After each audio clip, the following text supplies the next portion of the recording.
vamos a hablar sobre el tema OVNI. Y para ello, pues nadie mejor que nuestro invitado de hoy, el señor Antonio Rivera. Muy buenas noches, señor Rivera, ¿cómo estamos? Buenas noches. Y también tenemos un representante, pues, llamado de la calle, Antonio. Buenas noches, Antonio. Buenas noches.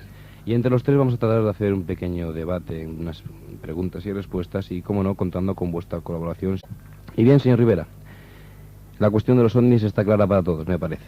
Son visitantes extraterrestres que nos visitan, ¿no es así? Bueno, yo matizaría un poco, ¿eh? Matice. No confundamos nuestros deseos con la realidad. Es decir, yo desearía que fuesen visitantes extraterrestres y sospecho vivamente que una parte de los ovnis que se avistan pueden tener ese origen. Pero cuidado, quizá conviene que volvamos a definir lo que es ovni, que ya se ha llegado al extremo de decir ovni y imaginarse una nave extraterrestre. Cuidado, que esto es como dicen los chinos, poner la carreta antes de los bueyes. Yo creo que conviene, repito, recordar que OVNI es la sigla de objeto volador no identificado. Entonces, cualquier objeto que se vea en el cielo y no se identifique es un OVNI.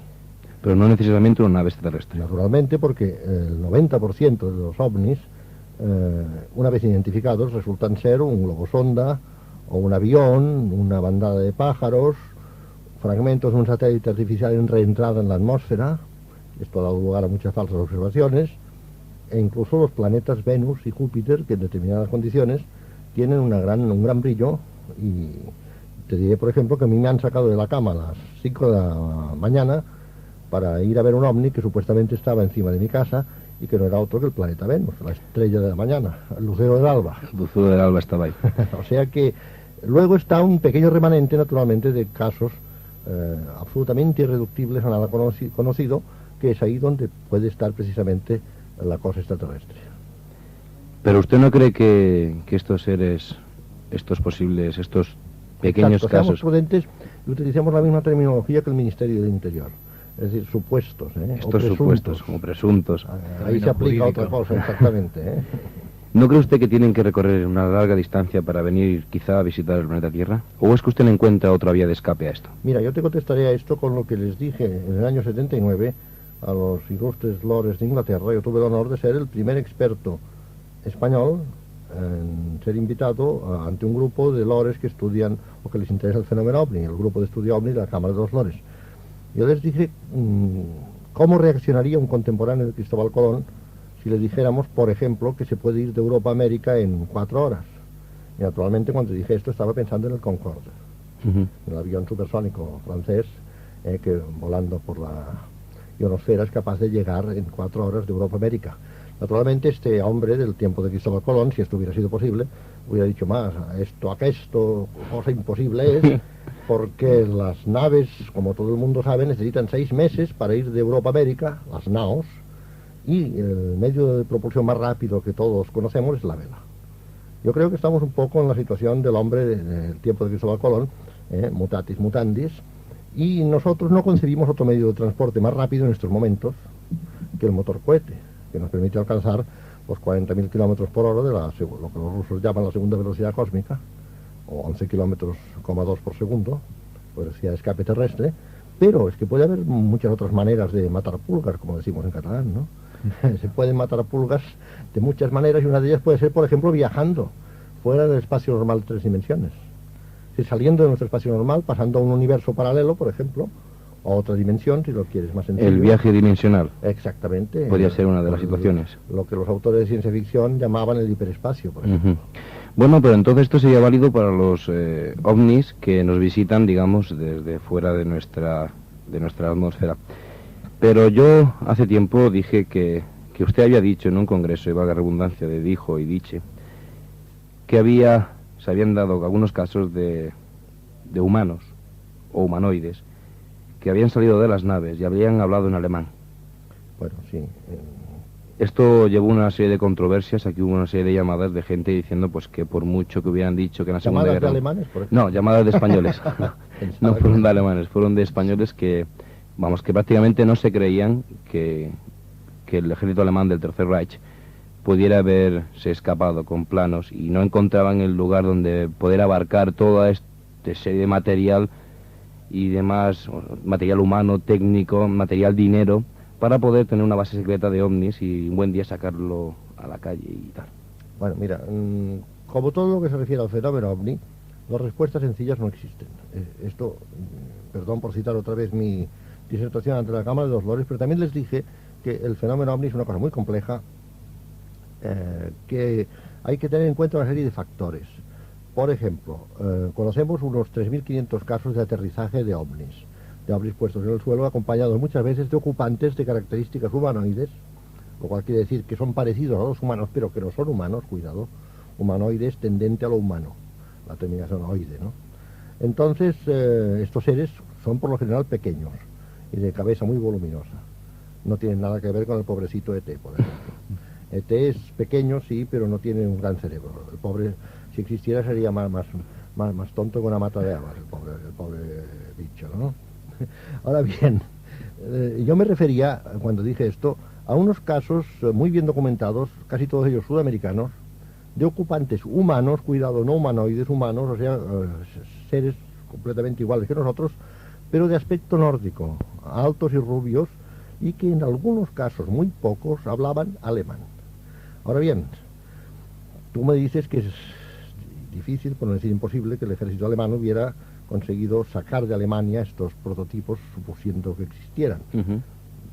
Tú sabes que ocurrió que al final de la última guerra mundial, todos los sabios que trabajaban en Peenemünde, en los proyectos de V2, primero V1, después V2, Vergeltungswaffe 1, Vergeltungswaffe 2, es decir, arma de represalia 1 y arma de represalia 2, unos se pasaron a los americanos, von Braun entre ellos, y el general Dornberger y otros fueron capturados por los rusos. Entonces parece que ya con eso se acaban los sabios alemanes, que no hay más sabios alemanes. Cuidado, que sí, había otro grupo de sabios, o de técnicos, el Bellucci, yo prefiero decir técnicos, que estaban en Breslau, en los laboratorios subterráneos de Breslau, trabajando en la Vergeltungswaffe 7, o sea, en la V7. Y la V7 no era más que el disco volante. Esto lo sabemos absolutamente con toda certeza por fuentes documentales capturadas por los aliados al término de la Segunda Guerra Mundial, en los archivos de la Wehrmacht, del ejército alemán y de la Luftwaffe, de la aviación. Entonces, esta gente, dirigidos por el coronel Richard Mitte, conocemos los nombres, estaba también el ingeniero Hans Christiansen y el italiano Giuseppe Belluzzo, esta gente parece ser que embarcó los planos y los prototipos en un submarino que salió de Kiel, de la base naval de Kiel, con dirección a Sudamérica. Ahora bien, habían llegado a uno de los 4 prototipos en estudio a hacerlo operacional, es decir, ya funcionaba, volaba. Era un disco propulsado por 4 turborreactores Belluzzi, que tenía un techo de 20.000 metros, una velocidad de 2.000 kilómetros por hora, y que entró en combate una sola vez y derribó una escuadrilla de Liberators americanos en un santiamén, se los cargó en un santiamén, con un arma súper secreta. Los americanos hablaban del rayo de la muerte, vete a saber lo que era eso. Bueno, entonces pasamos a América. Y viniendo, conversábamos de eso, yo te decía que hay que estar en América para darse cuenta de la magnitud que las cosas tienen, que es muy superior a las que tienen en Europa. Por ejemplo, en el cono suramericano existen extensiones inmensas donde es posible esconderlo todo, desde un ejército a centenares de discos volantes. Y es más, existen comunidades alemanas que conservan su lengua, sus costumbres, sus vestidos. Los niños van con esos pantalones de cuero, con tiroleses. Esto, por ejemplo, en Chile, en el sur de Chile, en la Patagonia, hay todas estas comunidades alemanas, además muy prósperas, con mucho dinero a su disposición.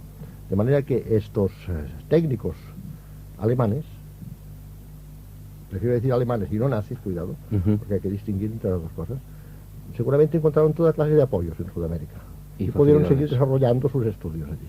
Es una posibilidad, claro, no es que lo esté afirmando ahora. Perfectamente. Es que yo estoy hablando en nombre del oyente medio, quizás. Y aquí se han hablado en 10 minutos escasos, de multitud de temas, claro, que nosotros difícilmente podemos comprender. Se ha hablado de un origen extraterrestre de esos objetos volantes, de un origen terrestre de esos objetos volantes. En definitiva, ¿es que pueden existir esas dos posibilidades? Bueno, yo también repito otra vez que el asunto es muy complejo y creo que pueden coexistir varios orígenes para el mismo. Porque, por ejemplo, los pequeños humanoides de gran cabeza, vistos miles de veces, no centenares, no miles de veces, en todo el mundo, es evidente que estos pequeños seres no son terrestres. Ni siquiera los japoneses reúnen esas características. Es decir, son pequeños, pero no tienen una cabeza 3 veces mayor que la nuestra, por ejemplo. Ni unos ojos enormes que acaban rasgados hacia los lados. Ni una tez gris verdosa, como se ha apreciado también centenares de veces. Luego, al lado de esto, que podrían ser los auténticos extraterrestres, están lo de los alemanes, por ejemplo, los experimentos alemanes que pueden haber continuado en Sudamérica. Luego, un tercer tipo de visitantes que serían humanos como nosotros, pero no terrestres. O sea que la cosa está complicadísima. E incluso hay un cuarto tipo y un quinto. El cuarto serían seres de apariencia humana, pero muy altos, gigantescos, como el de los de Gran Canaria del verano del 76, que es un caso perfectamente documentado, presenciado por el doctor Francisco Padrón y 2 personas más, y luego todos los habitantes del poblado de Las Rosas, al norte de Gran Canaria, donde los seres vistos tenían entre 3 y 2 metros. Y por último estarían algunos tipos muy pocos que yo llamaría aberrantes, monstruosos. Como por ejemplo los que secuestraron por 4 veces consecutivas al pobre vigilante nocturno italiano Fortunato Sanfretta, que de Fortunato Fortunato Sanfretta, ¿no? Porque el pobre hombre se llevó un susto fenomenal, quedó traumatizadísimo. Pero según Maurice Chatelain, estos seres pequeños y con la cabeza 3 veces superior, la cabeza craneal a la nuestra, son cyborgs. Mira, me gusta mucho que hayas citado a Maurice Chatelain, porque me has evitado tener que hacerlo yo. Maurice Chatelain, y hay que explicar un poco de qué se trata, tú ya lo sabes seguramente, pero en fin, los oyentes quizá no lo sepan, es un ingeniero y físico francés que ha estado 20 años trabajando al servicio de la NASA, pero no trabajando de portero ni de barrendero. No. Es el autor de los sistemas direccionales de los Apolo, por ejemplo, que están patentados con su nombre. Los girocompases de los Apolo y los sistemas direccionales son obra del ingeniero francés Maurice Chatelain, el cual tenía lo que los americanos llaman un Top Security Clearance Card, es decir, una tarjeta de máxima seguridad, que le permitía el acceso a zonas absolutamente clasificadas, secretas. Este hombre, terminado su compromiso de 20 años con la NASA, porque trabajaba para la NASA, regresó a Francia y allí ahora ha hecho una serie de libros con unas declaraciones realmente sensacionales, entre ellas la que acabas de decir tú. Resumiendo, él afirma que la aviación americana no solamente tiene varios discos que se estrellaron a partir de 1947 en el sudoeste de los Estados Unidos, en Nuevo México, sino que además tiene los cadáveres de bastantes humanoides que tripulaban estos discos. Y entonces ahí es donde entra lo que tú has citado.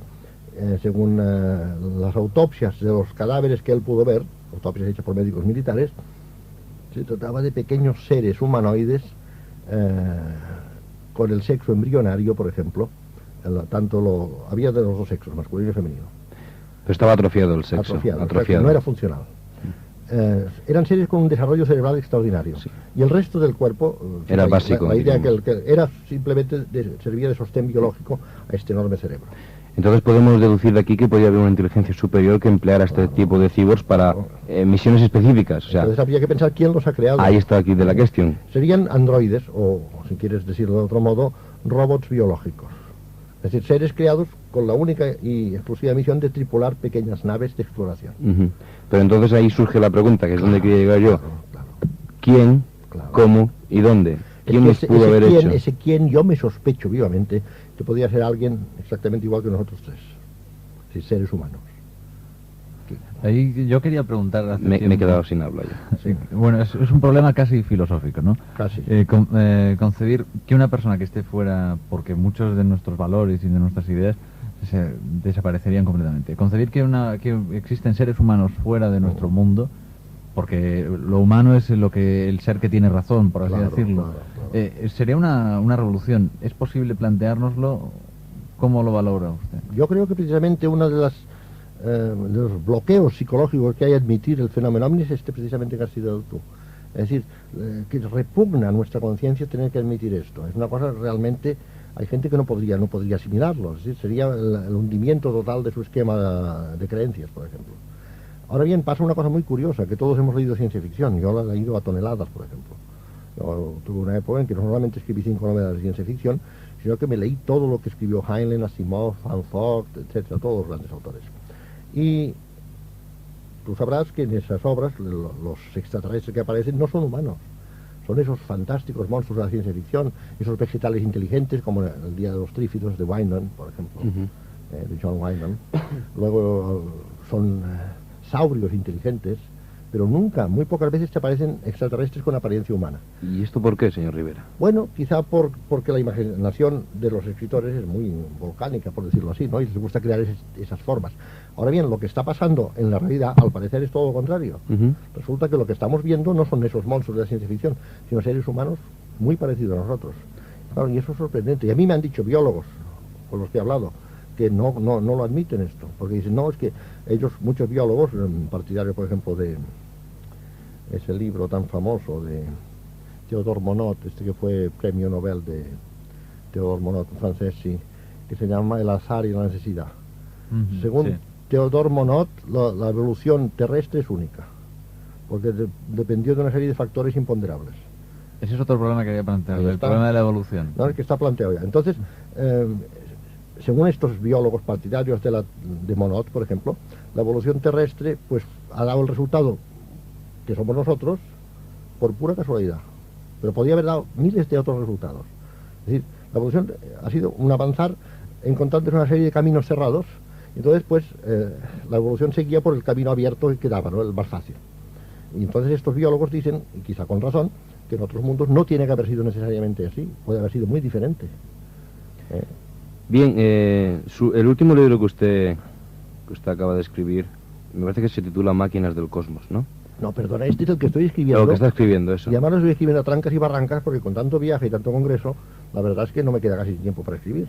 Bueno, entonces no estará aquí, pero yo... El último es Encuentros con Humanoides. El último es Encuentros con Humanoides. Pues entonces era en este libro en el cual usted hace una pequeña descripción sobre el milagro de Fátima. Ah, sí. ¿No? Que usted entonces dice que es posible, debido a los retratos robot que hicieron los chicos que vieron a la Virgen, que fue un encuentro ovni, un encuentro extraterrestre. Bueno, sería lo que ahora llamamos un encuentro cercano del tercer tipo. Del tercer tipo. Sí, que no, remarca. Tipo. Yo creo que Fase es equivocado. Sí, esto yo me baso en unos trabajos de una investigadora portuguesa, historiadora, licenciada, doctora en historia precisamente, Fina Darmada. Fina Darmada ha pasado años investigando los archivos parroquiales de Fátima mismo, y luego de Santarém, que está allí cerca, y resulta que descubrió algo rarísimo, y es que las primeras declaraciones de los niños, de los pastorcillos, han sido censuradas por la Iglesia durante 60 años. Y en esas primeras declaraciones, el ser que nos describen no tiene nada que ver con la imagen tradicional de la Virgen de Fátima. Es un ser pequeño, de gran cabeza, y con esta cabeza al parecer encerrada en un casco transparente y con una luz sobre el pecho. O sea que estamos en presencia de un humanoide clásico. Esto de las luces en el pecho me recuerda mucho a los cinturones que llevan otros. Que todos los extraterrestres, por alguna forma, llevan siempre un aparato consigo que casi los hace invulnerables. Mira, es que este aparato del cinto, del pecho... Es que yo me estoy acordando precisamente de un caso que hubo en Norteamérica, en el cual toda una familia estuvo disparando contra ellos, y lo único máximo que hacían eran rebotaban, caían al suelo muy lentamente, porque parecía que estaban protegidos por una capa. La familia Sutton, sí. No me acordaba el nombre. Y todos llevan un brazalete, o un brazalete como en el caso de un extraterrestre que se fue capturado tras el telón de acero y que al quitar el brazalete murió. Otros llevan una lamparilla en el pecho. No tenía ni idea, Esto lo dijo no me acuerdo cómo se llamaba. Bueno, se dijo también, me lo dijo un investigador, no me acuerdo ahora, y es el mismo caso de las luces que van en el pecho y otros llevan cinturones. ¿Y esto usted qué piensa que es debido? ¿Por qué siempre llevan algo tan específico que deslumbra tanto, que es la gente quizá en lo que más se fija? Bueno, se podría hacer una lista bastante larga de humanoides con una luz pectoral o una luz en la cintura o un dispositivo en la cintura. Esto es una cosa que, como te digo, hay cientos de casos. Yo creo que se trata siempre de un dispositivo, podríamos llamarle multiuso. Es decir, yo creo que sirve de aparato de propulsión y de arma paralizadora, entre otras cosas. En el caso que tú me has citado de la familia americana, el caso de Kelly Hopkinsville, esta gente estuvo disparando toda la noche contra los pequeños extraterrestres que se acercaban, flotando a la casa, y al ser alcanzados por una bala, caían suavemente hacia atrás y luego se volvían a levantar. Se parecían estos muñecos que tienen un Sí, peso los en la... puentetiesos, sí. Ah, justo. Seguramente hay una explicación de un ingeniero francés, Jean Goupil, según la cual las balas se embotaban en el campo de fuerzas que protegía al pequeño ser, y entonces la energía cinética de la bala se transmitía al conjunto y hacía que el ser cayese poco a poco hacia atrás. Sí, Antonio, por favor. Hemos estado hablando acerca de estos seres. Hemos estado divagando bastante. Sí, es que Y- hay poco tiempo en el programa y Bueno. trataremos de coger un poco, pues... Y entonces el problema sería el objetivo de estas posibles visitas, que es quizás lo que interese más y lo que Pregunta muy desasosiegue buena más a la y que nos gente. hemos estado haciendo durante años los que investigamos en serio el fenómeno, que no somos tantos como se puede suponer. Yo creo que hay que atenerse a su conducta, es decir, observar su comportamiento para sacar alguna consecuencia. ¿Qué hacen estos pequeños seres cuando están aquí? Los cientos, los miles de veces que se les ha visto. Pues hacen una cosa muy curiosa, que es dedicarse a recoger muestras de vegetación. Otras veces, aunque menos, se les ha visto recogiendo agua. Hay muchos casos de ovnis asociados con extensiones líquidas, como son embalses, por ejemplo, lagos, y en algunos casos incluso se les ha visto con una manguera Ujú. recogiendo agua. Entonces esto a mí me lleva a pensar que están aquí porque nuestro planeta tiene cosas que les interesan mucho, sobre todo en el reino vegetal, y quizá también el agua les puede interesar mucho. Y como segundo interés por ellos vendría el hombre, pero no primer interés, cuidado. Eso quizá es una cosa que no gustará a muchos, porque todavía todos sufrimos de un tremendo antropocentrismo, nos creemos que el hombre sigue siendo el centro de la creación, y el hombre no es el centro absolutamente de nada, es un ciudadano modestísimo de una estrella situada en un rincón de una galaxia, como hay millones en el universo, que gira en torno a una estrella amarilla, vulgarísima. Estrellas tipo Sol en nuestra galaxia las hay a patadas, y son vulgares, son estrellas pequeñitas más bien. De manera que, claro, esto es un golpe tremendo para este ingenuo orgullo que muchos tienen todavía. Entonces yo creo que lo que pasa es eso, que esta gente está aquí porque nuestro mundo tiene algo que es muy valioso para ellos. Pero usted no cree que después de tanto tiempo que llevan con nosotros, porque según dicen, nos están visitando desde la prehistoria casi completamente, ¿no tenían ya tiempo suficiente para haber recogido estas muestras, haberlas analizado, haber sacado conclusiones y Claro haber que- decidido? Claro que tenían tiempo de sobras, pero es que lo que ocurre es que yo creo que los de la prehistoria eran otros. ¿Cómo que eran otros? Yo creo que la intervención en la historia humana sí que se produjo, pero entonces ahora no.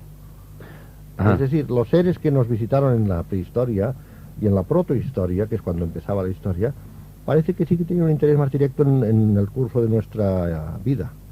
Y entonces, pues yo ahí meto, en algunas obras mías lo he metido, a lo que yo llamo los educadores cósmicos. O sea Es decir, que... hay leyendas en el pasado de la humanidad que se pueden interpretar perfectamente a la luz de los extraterrestres, como por ejemplo los dioses del Olimpo griego, unos. Luego Isis y Osiris entre los egipcios, Viracocha entre los mayas y los incas. El dios del sol de los japoneses también, Exactamente. que es casi igual que el Yo creo Isis y que Osiris. estos personajes ocultan unos seres muy reales, pero dotados de poderes enormes, no de poderes de tipo mágico, sino de poderes de tipo tecnológico, cuidado. Esta gente dominaba una tecnología tremenda. Por ejemplo, esto explicaría una cosa muy, muy sorprendente, que es el surgimiento repentino de las grandes civilizaciones monumentales de la antigüedad, como son la civilización egipcia, la civilización precolombina, los mayas, los incas, que estas civilizaciones surgieron de repente, sobre un sustrato prehistórico, neolítico en el caso de Egipto, por ejemplo. Y también se hundieron de repente. Bueno, cuidado, lo que pasó, por ejemplo, para mí el ejemplo muy, muy bueno es el de la civilización egipcia, que las 4 primeras dinastías aparecen de repente con un nivel tecnológico asombroso. Fueron las que construyeron las pirámides, por ejemplo. Y sobre las pirámides no se ha dicho todo, ni mucho menos, y en cambio se han dicho muchas... Es que no se sabe nada de las pirámides. Se sabe mucho, perdona. Pues no dicen nada entonces. Perdona, hay un investigador que, si se llamase Daniken, por ejemplo, o se llamase Font, lo que sea, tendría mucho predicamento, pero el pobre hombre se llama Álvarez López. Y claro, parece ser que un señor que se llama Álvarez López, pues no puede llegar a ninguna parte. Y resulta que este hombre, que es un argentino, ante el que yo me descubro constantemente, además es doctor en medicina, doctor en ingeniería, no sé cuántos títulos tiene.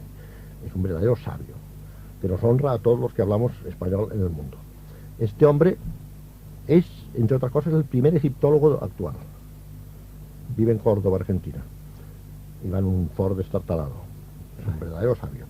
Este hombre, por ejemplo, tiene unos libros sobre las pirámides con cosas increíbles. Una de ellas es que la Gran Pirámide tiene un revestimiento de bloques, 25.000 bloques, que pesan 9 toneladas cada uno, bloques paralelepipédicos, y que tienen un ajuste entre ellos superior al que prescriben las normas DIN, por ejemplo, para los prismas de los prismáticos de óptica, pequeños prismas.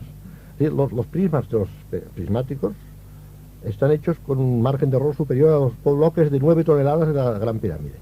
Esto es sencillamente increíble. Además te diré que no lo podríamos hacer nosotros. No, desde luego. Sí, hemos hecho una sola cosa de este tipo en el mundo, que ha sido el gran espejo parabólico de Monte Palomas, de 5 metros de diámetro. Pero para esto se necesitó Dios y ayuda y no sé cuánto tiempo, y es la única cosa que hemos hecho. Pero los egipcios lo hicieron 25.000 veces. Y encima de eso colocaron los bloques allá arriba. ¿Cómo?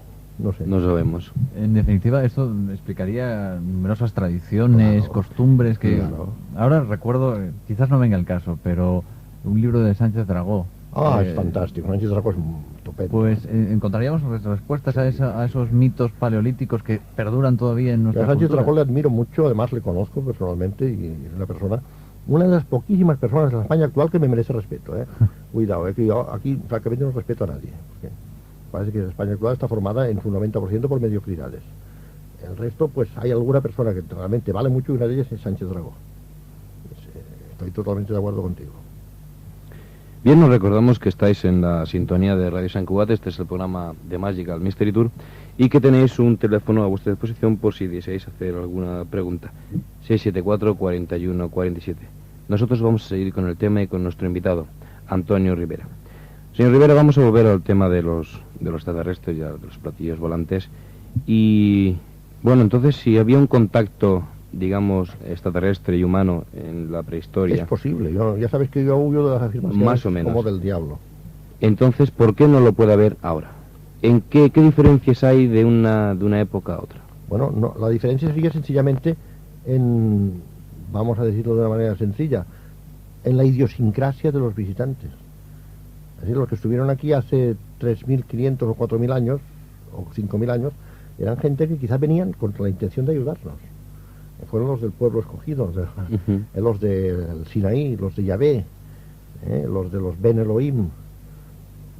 En cambio los de ahora puede que vienen con otra finalidad, que es la de recoger matas de habas, por ejemplo. Yo qué sé. Entonces, usted dice, o sea, cree que no son los mismos uno de A mí me otro, parece que son no. diferentes. Pero incluso te diré más, yo creo que hay dos tipos, incluso antagónicos entre los visitantes actuales. Los altos y rubios quizás, Sí, y los sí, bajos y exactamente. cabezones, serán los Exactamente, dos tipos básicos. Sí. Pero sin embargo hay un tercer tipo también, ¿no? Que es el... Bueno, sí, habíamos dicho ya el de los rubios, que hablan alemán, que sería en todo caso el tercer No, tipo pero es de que hay ahora. otro tipo de seres altos que no son rubios ni hablan alemán, que son, por ejemplo, los que secuestraron al cazador Julio F. en Soria. Este es el caso de secuestro o abducción, que también se llama así. Ha sido uno de los mejores estudiados del mundo. Este hombre ha sido sometido a hipnosis durante un año por 3 reputados hipnólogos y ha dado una cantidad de información tremenda y nos ha presentado a sus captores como seres muy altos, de 2 metros, pero una cabeza enorme también. Gran cabeza, sostenida por un cuello muy ancho y unos hombros atléticos, claro, para que sirviera de sostén a esa enorme cabeza. Esos seres no son humanos, te lo puedo asegurar. No. Y de esos seres, o sea, de esos tipos, ¿han dado pocos casos o bastantes?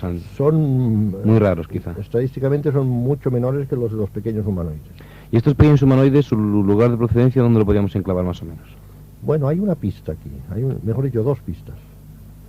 Porque claro, lo que pregunta la gente, y me parece muy normal que lo pregunten, es de dónde vienen. Yo no puedo dar aquí horarios con horas de llegada y salida. No, no es ningún tren. Esto no es la Renfe, pues ya no. Pero puedo, como te digo, dar pistas. Una de ellas es Marte. Marte, que está bastante desacreditado porque parece ser que los resultados de las sondas de aterrizaje suave, los Vikings, por ejemplo, han dado resultados, no diré negativos, pero inciertos y contradictorios.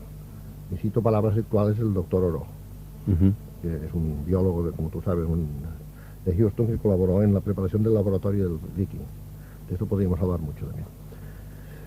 Marte fuera como un trampolín. Muy buena hacia la pregunta Tierra. y posibilidad, exactamente, sí. Entonces nos quedaríamos en la Posibilidad misma. que acepto. ¿De dónde vienen este comienzo del trampolín? Marte podría ser una base o una estación de tránsito, si lo quieres decir así, exactamente. ¿Qué le dice el nombre de Pléyades? Bueno, Pleiades es una posibilidad, si es el caso de Mayer, eso viene seguramente a través del caso del suizo Mayer. Mayer hizo una serie de fotos de ovnis, es un caso muy dudoso, de todos modos te lo voy a decir. Pero en cambio me ofrece más garantía la segunda posibilidad que os iba a enunciar, que es la de Zeta Reticuli. Zeta Reticuli A y Zeta Reticuli. Zeta Reticuli 1 y Zeta Reticuli 2 son dos estrellas de la constelación del Retículo o de la Red, que está a unos 30 años luz de nosotros. Sí, es una constelación austral, no la vemos desde aquí, del hemisferio austral. Entonces hay unos casos muy curiosos en que aparece este nombre, sea indirectamente o sea directamente. Y estos casos, de que son todos de abducción, están asociados también al emblema de la serpiente con alas. Es decir, al dragón. Serpiente, no, una serpiente, clarísimo, una serpiente. Claro, se puede convertir en el dragón también.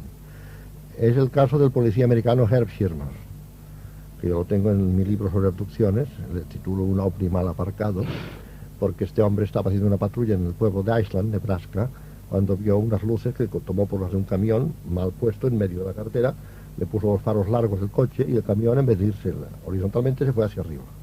Cosa que no hace ningún avión, hay ningún camión que se respete, desde luego. Pues no. Entonces hay otro caso que todavía no es la trinchera o fosa submarina de Puerto Rico. Y este hombre vio en el pecho de sus secuestradores, que eran pequeños, el emblema de la serpiente con alas, como lo había visto Schirmer y como lo había visto Herman en otro secuestrado americano. Y todos ellos parece ser que hablaron directo o indirectamente del retículo, de la constelación del retículo.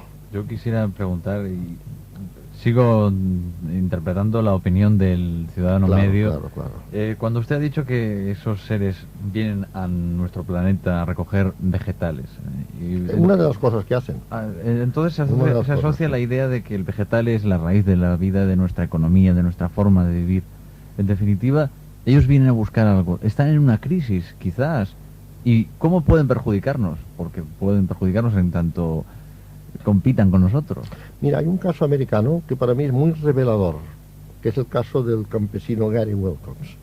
Este chico estaba abonando su campo de Newark Valley, en el estado de Nueva York, pero cuidado que al decir Nueva York todos pensamos en rascacielos, y el estado de Nueva York tiene zonas muy selváticas, ¿eh? En este caso, aquí era un sitio muy rural, una zona muy rural. Este chico que tenía 24 años, el día 24 de abril de 1964 es cuando se sitúa el incidente, a las 10 de la mañana, estaba con su tractor abonando su campo de Newark Valley. Cuando vio en lo alto, el campo tenía pendiente, en la parte alta, un objeto ovoide brillante que él pensó varias cosas. Primero, que era una nevera gigantesca que alguien había dejado allí. Al irse acercando con el tractor para ver qué era, se dio cuenta de que no, porque tenía forma ovoide. Entonces pensó en un depósito de carburante de un avión, de los que llevan debajo de las alas, que se hubiese caído. Llegó allí, se apeó, le dio la vuelta al objeto, no tenía ninguna fisura, no tenía remaches, no tenía nada, liso, completamente, lo golpeó, daba un ruido metálico, y mientras estaba haciendo esto oyó pasos, se volvió, y vio venir a dos pequeñas figuras, vestidas de blanco, como tantas veces, blanco brillante, plateado, una de las cuales llevaba una bandeja, y la cara cubierta por una especie de visera. Y este caso es alucinante por el diálogo que se entabló. El hombre no se inmutó, no se asustó. Se pensó que eran pilotos pequeños de un aparato de pruebas, a lo mejor un aparato experimental, y le dijo, ¿ustedes son los de este aparato? Y sí, contestaron. Parece ser que el diálogo fue telepático todo el rato, porque después a este hombre lo psicoanalizó el doctor Schwartz, un psiquiatra americano, que jura y perjura que el hombre era sincero, hizo toda la panoplia de tests conocidos, el Rorschach, el Bender, todo esto, ¿no? Y parece que el hombre daba una inteligencia normal, completamente equilibrada y que no mentía. Entonces, el diálogo fue más o menos así. ¿Usted qué hacía aquí?, le preguntaron ellos. Dice, pues mire, estaba abonando mi campo. ¿Y eso de abonar qué es? Entonces él les dio una pequeña conferencia sobre abonos, ¿no? Abonos nitrogenados y tal. De momento el chico pensó que podían ser japoneses, porque los vio muy pequeñitos, ¿no? Y él dijo eso, dice, ustedes son japoneses, ¿no? Dice, no. Ustedes no son de aquí, dice, no. ¿De dónde vienen? Dice, pues de fuera. Y él dijo, bueno, de fuera, sí, ya, pero de fuera de dónde, no. Dijeron, de fuera de la Tierra, de fuera de su mundo. No somos de este planeta. Entonces el hombre ya empezó a estar un poco amoscado, ¿no? Y dice, bueno, vamos a ver, ¿de dónde vienen ustedes? Y le dijeron, mire, venimos de ese planeta que ustedes llaman Marte. Y ahora viene lo gordo del caso. y solo podemos venir cada 2 años. Que es cuando coincide con las oleadas, justo, con el acercamiento. El llamado ciclo bienal, o sea, las oposiciones de Marte y Tierra tienen lugar cada 26 meses, aproximadamente cada 2 años. Esto, el doctor Schwartz asegura que este chico no lo podía saber. Esto, un detalle que escapaba a sus conocimientos inmediatos. Así es, era un simple campesino. Si mal no recuerdo, el caso este acaba con que el campesino le da un saco de abono a los bueno, pero es que en el marcianos diálogo y tal. se dijeron más cosas interesantes. Siga, siga. Y entonces él les preguntó, bueno, ¿y por qué vienen ustedes entonces cada 2 años? Dice, porque mire, nuestro mundo está en regresión. Hasta hace poco sintetizábamos los alimentos de la atmósfera, pero esto se ha terminado. Y estamos ahora estudiando sus vegetales para mirarte a adaptar algunos de ellos a nuestro mundo. Bueno, entonces esto encaja perfectamente. Es muy coherente. Y la cosa terminó, como dices tú muy bien, que ellos le pidieron si les podía dar un abono, para una muestra de abono. Y él dijo, mira, os lo tengo, pero mañana les dejaré una bolsa de estas de papel ahí a la puerta del cobertizo. A la mañana siguiente la bolsa había desaparecido, había volado. Francamente, es un caso realmente interesante. Y curioso, muy curioso, ¿no? Sí. Sobre todo la sangre fría del granjero, Sí, tranquilo. muy tranquilo. Sí, Pero estos casos quitan un poco el pavor que pudiera existir en la gente, ¿no? Bueno, es que ese pavor, por ejemplo, yo no lo he tenido nunca. Si la gente tiene pavor, perdonáis por las imbéciles películas americanas de invasores y de monstruos, todo eso que no tiene nada que ver con la realidad. La realidad del fenómeno ovni no está hecha en Hollywood, eso es una cosa distinta. Bueno, pero lo que sí que hemos de tener es un pequeño respeto y precaución si nos encontramos con una nave ovni, no más que nada por la radiación y por lo que puede emitir de Claro, cosas nocivas. Hay muchos casos de testigos quemados con quemaduras hasta el 2.º grado. O sea, tampoco todo es tan bonito ni de color de rosa. Ciegos, sino permanentemente, temporalmente, por el brillo potentísimo del ovni, sí, que es comparable a la soldadura en arco muchas veces. Y lo que puede ser peor, el shock que una persona normal puede recibir de un encontramiento de tercer tipo con Pero como te decía viniendo también, si tú agarras un cable de alta tensión y te da una descarga, eso no quiere decir que el cable sea malo y te quiera matar, es que simplemente pues tiene una energía tremenda. Es que recordaba ahora el caso de la Guerra de los Mundos de Orson Welles, precisamente que estamos en la radio, Sí, ¿no? estas cosas han hecho mucho daño. ¿Os lo considera negativo? Totalmente, claro, porque presenta una imagen distorsionada del fenómeno ovni, igual que películas como La Guerra de las Galaxias, por ejemplo. No hemos de tener miedo, en definitiva. Yo creo que no, en absoluto. Yo los únicos casos de agresión que conozco son de seres humanos hacia ellos, como la patrulla argentina de Olavarría, de soldados que intentaron disparar contra ellos y quedaron paralizados, no pudieron ni mover el dedo del gatillo. Yo conozco un caso de JJ Benítez que lo escribió en uno de sus libros, en el cual decía que precisamente aquí en España, en el País Vasco, un granjero recibió como un disparo, un rayo de luz, en su tractor, que se hicieron pruebas balísticas. No fue en País Vasco, fue en Valladolid. O en Valladolid, perdón. Sí. Pienso que ese rayo, si lo hubiera dado a él... Pero no le dio a él. No le dio. No le dio Pero a si le él. llegaba al señor Rivera. Bueno, eso es una posibilidad. Que no hay que descartarla. Ya lo sé, Pero pero... ¿Por tenía qué la disparó? capacidad Mira, yo no conozco a ningún ser humano muerto a consecuencia de un ataque directo de un hombre. En cambio, conozco muchos casos de patrullas militares, aviones de intercepción que han disparado contra ellos. Muchos, ¿eh? Sí, bueno, sería un caso de...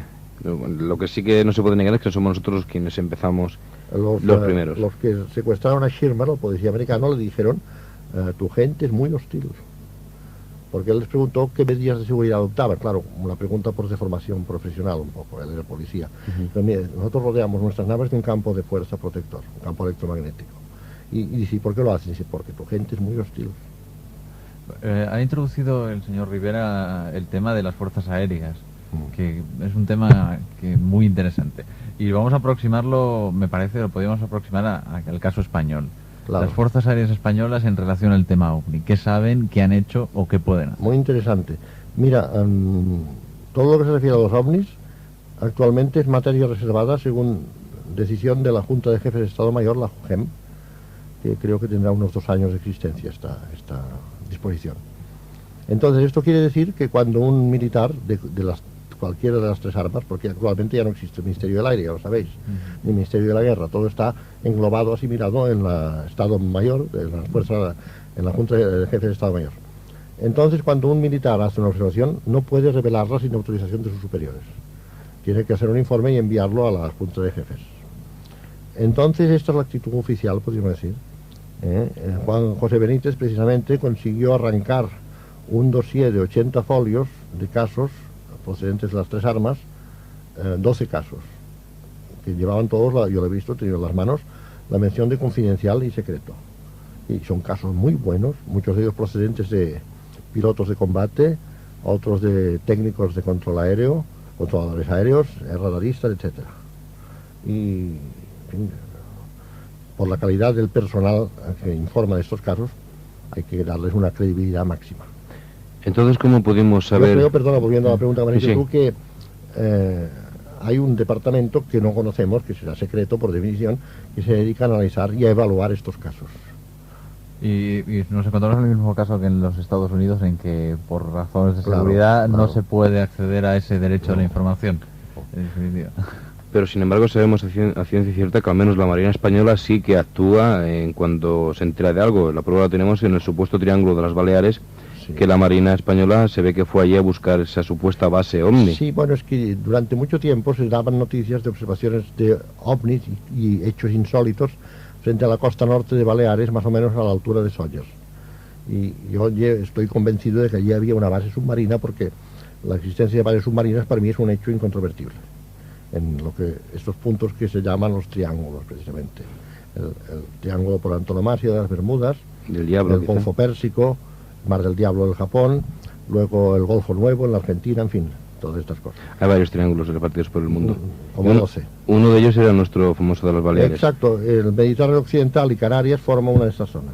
Y parece ser que entonces, debido a la intervención de nuestra Marina, pues esta base OVNI... Yo tengo la impresión que se han largado de ahí. Finito. Sí, sí.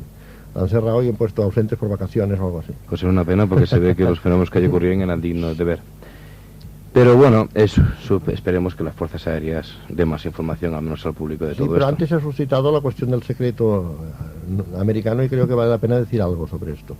Y es lo siguiente, y es que el Congreso americano aprobó una ley sobre libertad de información, la FOIA, Freedom of Information Act, según la cual, esto es una consecuencia del famoso Watergate. Cualquier ciudadano americano o grupo de ciudadanos podía solicitar a cualquier departamento oficial informes sobre documentos secretos que este departamento tuviera en su poder. Esto se tenía que hacer naturalmente a través de un juez. No se podía ir allí y decir, bueno, yo quiero que usted me enseñe los documentos secretos, ¿no? Un juez tenía que hacer, mediante un mandamiento judicial, pedir eso. Ese grupo de ciudadanos pidió a la CIA, a través de un juez, que les diera todos los documentos secretos que tuviera sobre ovnis, porque hoy sabemos y podemos afirmar que la CIA es quien lleva la investigación ovni en Estados Unidos, por lo menos desde 1950, o sea, son muchos años. Entonces la CIA no tuvo más remedio que atender a la orden y les dio un enorme volumen de documentos que, una vez analizados, resultaron ser los casos que todos conocemos. No aportaban nada nuevo, pero amparándose en un apartado de la misma ley que dice que cuando los documentos solicitados puedan afectar a la defensa o a la seguridad nacionales, no está obligado el departamento que sea a entregarlos, se reservaron 57 documentos, ni uno más ni uno menos, que yo creo que encierran la respuesta. Estamos buscando todos. El que hace la ley hace la trampa, ¿no? Sí, yo creo que ahí está lo de los ovnis estrellados, por ejemplo. Justo. Lo de los humanoides muertos, todo eso. Porque lo que sí que se infiltró fue una vez que en la base naval de Wright Patterson se ve que murieron 2 investigadores a causa de algo que tenían, que emanaban de estos platillos Es que capturados están en de Wright estos Patterson, virus. sí, en Wright Patterson Field en Ohio. Hubo una especie de filtración de que se habían muerto al menos un También par hay de... algunos en Langley, Virginia, que sabes que hay en Langley, Virginia, ¿no? Cuartel General de la CIA. Cuartel General de la CIA. Bueno, no lo sabemos, pero ya lo sabemos que está en Langley. Coincidencia. Sí, y son cosas del oficio. Yo le escuché hace tiempo unas siglas que me dejaron así como un poco aturdido. Vamos a ver. FTL, que traducido significaba Fenómenos Transitorios Lunares. Bueno, en realidad es TLP. ¿Qué significa esto? TLP. Bueno, pues TLP. Transient Lunar Phenomena. En Rivera estamos en España. No, pero es que es una sigla internacional para todos los astrónomos. Cuando un astrónomo lee TLP, sabe que quiere decir fenómenos transitorios lunares, o fenómenos lunares transitorios. No tranvías lunares parados, no. TLP. Bueno, pues entonces, ¿qué son estos fenómenos transitorios lunares? Bueno, ¿A qué esto se es una vienen a cosa referir? que muy vieja, ya en el siglo pasado se detectaron. Sí, se dice que la Luna es un mundo muerto, hasta cierto punto, porque, por ejemplo, sobre el fondo del cráter de Platón, que es muy oscuro, el gran circo de Platón, se ha visto en diversas ocasiones luces que corren y que se reúnen formando figuras geométricas, por ejemplo. Luego se han observado erupciones, como en Alfonsus, por ejemplo. El cráter Alfonsus es famoso por unas supuestas erupciones volcánicas. Luego está el famoso puente del gran selenógrafo inglés Wilkins, que según él era un puente, incluso se veía el sol al ocaso un rayo de sol que pasaba por debajo, claro, y eso es un fenómeno natural, es un poco difícil, ¿no? Más bien sí. Luego están las famosas cúpulas de Messier A y Messier B, Posidonius A, Posidonius B, que son pequeños cráteres cubiertos de una cúpula transparente. De una cúpula transparente. Sí, eso sería lo que se... en fin, el día que el hombre vaya a la Luna, que habilitar una base permanente, lo primero que tendrá que hacer es buscar un pequeño cráter de 1 kilómetro o kilómetro y medio, cubrirlo con una cúpula de plástico y luego insuflar aire. Justo. Y ya estará como en tu casa, tío, tan ricamente. Así que estos son los TFL. Sí, TLP, sí. TLP. TLP, pero hay más, hay muchos más. TLP. Rectificamos para ser un poco más internacionales. TLP, sí. Así TLP. nos quedamos más a gusto. Bien, entonces hay una cuestión que a mí se me tiene preocupado y quizá no tenga, pues quizá mucho interés. Y son los hombres de negro, señor Rivera. Vuelvo otra vez a la misma cuestión. Bueno, yo ¿Qué hay esperaba- de cierto en los hombres de negro? Yo estaba esperando la entrada en escena de los hombres de negro desde que esto ha empezado. Bueno, no Los sé. hombres de negro es una de las leyendas del... Claro, el fenómeno ovni ha dado lugar a muchas cosas, entre ellas a una pseudo-religión y también ha dado lugar a una serie de mitos. Uno de los mitos más difundidos que se basa en una realidad, cuidado, Ujú. es el de los hombres de negro. Los hombres de negro para mí pueden ser dos cosas. Agentes de la CIA que en un momento determinado y cumpliendo unas órdenes que tiene la CIA de echar tierra sobre el asunto, van a intimidar o a meter miedo a testigos que saben demasiado, como en las historias de gangsters, Sí. y se sabía demasiado. O bien, pudiera ser, esto ya es un poco fantástico de ciencia ficción, podrían ser auténticos extraterrestres. Sobre todo esos hombres de negro, de tez olivácea y aspecto oriental, y muy embarados con sus trajes de... ¿Pero qué buscan entonces estos señores? Mira, los de la CIA buscan que no se divulguen casos demasiado reveladores, casos que resultarían probatorios. Ujú. Y a los otros quizá no les interesa que la verdad se haga manifiesta ahora, ¿Qué verdad? la verdad de su existencia, por ejemplo. Porque en el caso de Schirmer hay una cosa que a mí me ha dado mucho que pensar. Que le dicen a Schirmer, los que lo secuestraron, dice, queremos que crean en nosotros, pero no demasiado. Esto me recuerda a mí a los summitas también. Totalmente, totalmente. Me recuerda mucho a los Yo lo humitas. comparo con lo de humo. Ujú. Que por cierto no se ha vuelto a ser más nada de humo, sí. Aquella famosa frase, esto es lo único que postulamos, no nos crean. Ujú. Esto es todo lo contrario de unos señores que vienen aquí dispuestos a que les crean. Sí, claro, desde Todo lo luego. contrario. Bueno, entonces, atacando el tema humo, ¿se ha vuelto a saber algo más de los humitas? Sí, hay una persona que ha estado recibiendo regularmente cartas y mensajes en Alicante, ¿Y qué sucede que entonces? precisamente es un compañero vuestro de la radio, es Luis Jiménez Marhuenda, Pues la suerte que tiene. de ¿no? Radio Vosotros. Alicante, sí, que lleva un programa parecido al vuestro, sí, ¿Qué suerte tiene? y No, además no, es un querido amigo mío. no ocurrirá eso con nosotros. Pero entonces esto, ¿qué le dicen? ¿Que van a volver otra vez a la Tierra? ¿Que nunca se No, pero fueron? no van a o- volver, o- que están aquí. que ya están otra vez. Bueno, está aquí, podríamos decir, los que han relevado los que estuvieron antes, porque aquí han venido una serie de equipos, Sí. ¿no? Ujú. Y Pero es que habían hablado tanto de que estábamos llegando al periodo crítico, que se iban de aquí, que no sé qué, se habló mucho, después no se dijo nada del tema sí, humo. en dos ocasiones, cuando hubo la guerra árabe-israelí, Ujú. del Yom Kippur, dijeron que se iban. Que Porque, llegamos a zona crítica de sus- belicosidad. sus computadoras les dijeron que habíamos llegado al umbral crítico. Sí. Ujú. Que después de eso venía la guerra nuclear, se equivocaron, afortunadamente. Menos mal. ¿Eh? Yo quería hacer dos preguntas. Adelante. Primero, hemos hablado mucho de los Estados Unidos, pero vamos a hablar de la URSS. ¿Qué información hay? ¿Qué se sabe? ¿O hay un silencio total? Bueno, no es que haya un silencio total, hay cero, entre medio, contra el cual nos estrellamos. Es decir, es muy difícil saber nada de lo que pasa en la URSS, no solamente en cuestión ovni, sino en todo. Por ejemplo, y lo comentaba también con Ángel, cuando hay una catástrofe de aviación, los medios de información rusos no la mencionan, no dicen nada. Y si se conoce en Occidente es por filtraciones, generalmente. No, existe ningún tipo de filtración. En de esto- tema ovni desde la URSS. No, pero tenemos la sospecha y casi el convencimiento de que quien lo lleva allí a nivel secreto totalmente es la KGB. La KGB, me lo imaginaba. Komitet Gosudarbственной Besoparnas. Ahora me he acordado yo del señor que me dijo a mí lo del caso del brazalete, de estar el teléfono cero. Fue el señor Saragatal. Ah, es posible. Me acuerdo ahora después del señor. Ahora, sabemos que lo que pasa en Rusia con el fenómeno ovni es exactamente igual que lo que pasa en el mundo occidental. Sí. Es decir, el fenómeno ovni tiene las mismas características, Sí. idéntico. Y otra cosa, Hay aterrizajes con humanoides, todo lo que tú quieras. la radiotelescopía ¿Ha dado algún ¿La resultado? qué? La radiotelescopía, los radiotelescopios... Radiestesia, me parece que se llama. No, radiotelescopía. radiotelescopio, sí. Joder. La radioastronomía. La radioastronomía ha dado algún resultado. ¿Se ha recibido algún mensaje? Es que eso parte, si conociendo, tenemos una serie de instrumentos técnicos y no nos dan unos. Bueno, unos hubo el resultados. famoso ¿Qué proyecto ocurre? de Osma, el famoso proyecto Osma en Virginia Occidental, Green Bank, que parece ser que sí que recibió algo, pero intervino enseguida el secreto militar, lo censuraron. Es decir, no quisieron que se divulgase. Pues esto es lo que digo yo de que decían que las emisiones que se escuchaban de radio o sea, venían de las Pléyades. Venían de la... Pero aquí, las Pléyades. perdona, pero volvemos a tropezar por enésima vez con el antropocentrismo. Ujú. ¿Por qué esta gente se tiene que comunicar a través de la radio? O sea, no comunicarse, sino que eran pues unas emisiones que se de allí que podían ser producidas por vida inteligente. El proyecto OSMA, por ejemplo, tenía un gigantesco radiotelescopio enfocado a dos estrellas que están relativamente cerca, que son Tau Ceti y Epsilon Eridani, a 10 y 11 años luz. Y estaban sintonizados a la frecuencia de los 21 centímetros, que es el hidrógeno neutro. Y la de Epsilon también se recibieron... Sí, pero ¿por qué tienen que comunicar en esa frecuencia? Y además por radio. Bueno, no lo sé, supongo que sería... Mira, yo también les dije a los lores, precisamente hacía un poco de humor inglés, ya que estaba en Inglaterra, que seguramente los pigmeos de la selva de Ituri en el Congo se deben de extrañar que no utilicemos el tam-tam para comunicarnos.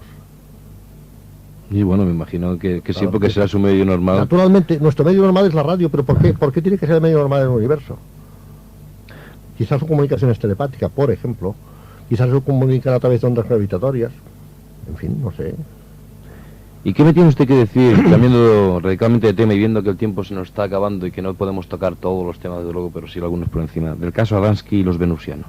Bueno, Adamski... Se ha dado muchas vueltas sobre Adamski es una Adamski. persona que yo respeto mucho y admiro mucho en cierto modo, y considero que sus fotografías son absolutamente auténticas, sus fotos. Ahora bien, la hermosa historia que construyó en torno a estas fotografías Es preciosa la es historia. la que ha creado el mito del contactado y del venusiano rubio, y del extraterrestre redentor, benévolo, que nos viene a ayudar, pero a mí me parece que no pasa de ser una hermosa historia salida de su bondadosa imaginación, porque era un hombre muy bueno, Adamski. Como les pasa a muchas de las personas que creen que los extraterrestres nos vienen a ayudar. Lo hacen llevados de su bondad. La misión de su- Rama, por ejemplo, otros. Exactamente. La misión Rama. Es lo que yo llamo la vertiente religiosa del fenómeno ovni. Pero sin embargo, los de la misión Rama son los que abogan por una confederación de mundos en el cual usted tampoco está muy... O sea, no difiere mucho de ellos. O sea, Mira, yo por creo ellos lo que dijeron, si no me equivoco. lo que nos ocurre a todos es que estamos recibiendo ecos deformados de algo que está pasando en realidad. O Es sea, de decir, un tronco común nos vamos por muchas ramas. incluso la ciencia ficción Ujú. es una cosa muy misteriosa que para mí recoge una serie, lo que te digo, de ecos de algo que pasa fuera de la Tierra, de algo que pasa a nivel cósmico. Entonces es posible que esa confederación de mundos exista en realidad. A Julio, por ejemplo, sus secuestradores le hablaron de ella. De ella. Sí, le dijeron incluso el número de mundos que la componen. ¿Cuántos Unos 10 o 12, creo, 10 o 12, sí. 10 o 12 mundos, o sea, planetas. Planetas, sí, en un radio de unos, me parece, de unos 30 años luz alrededor nuestro. Alrededor nuestros. 30 años luz, sí. Y nosotros no pertenecemos a esa confederación. No, estamos un poco como Atasaicos. aspirantes, pero tenemos que sentar la cabeza antes y dejar de hacer barbaridades porque somos bastante, Bárbaros. en fin. Oye, yo creo que la impresión que debemos dar a los visitantes debe de ser deplorable. Ahora mismo lo que ha pasado con los periodistas estos en el Perú, ¿no? Las guerras que hemos tenido constantemente, el Vietnam, el terrorismo, lo del Líbano. Oye, pero es que, desde luego, no podemos ir a ninguna parte, ¿eh?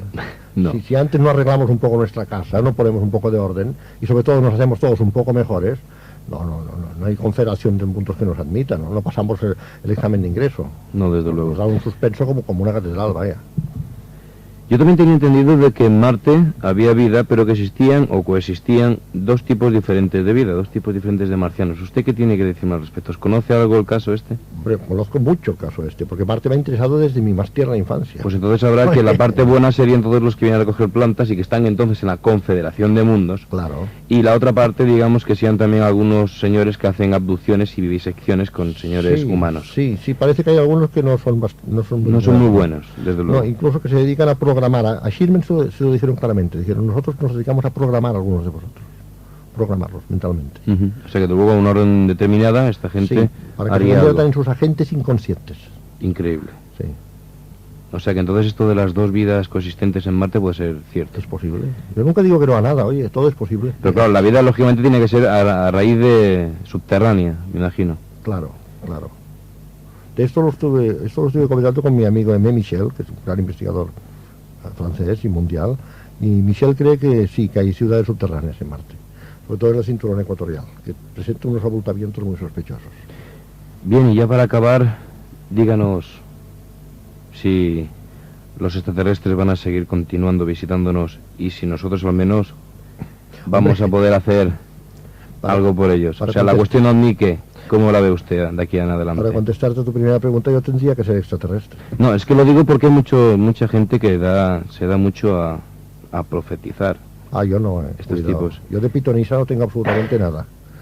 Entonces, ¿usted cuándo cree que se puede producir la próxima oleada de ovnis? ¿Coincidiendo también con el Bueno, la nacimiento de última la Marte? tuvimos en abril del 82, coincidiendo por enésima vez con una oposición de Marte.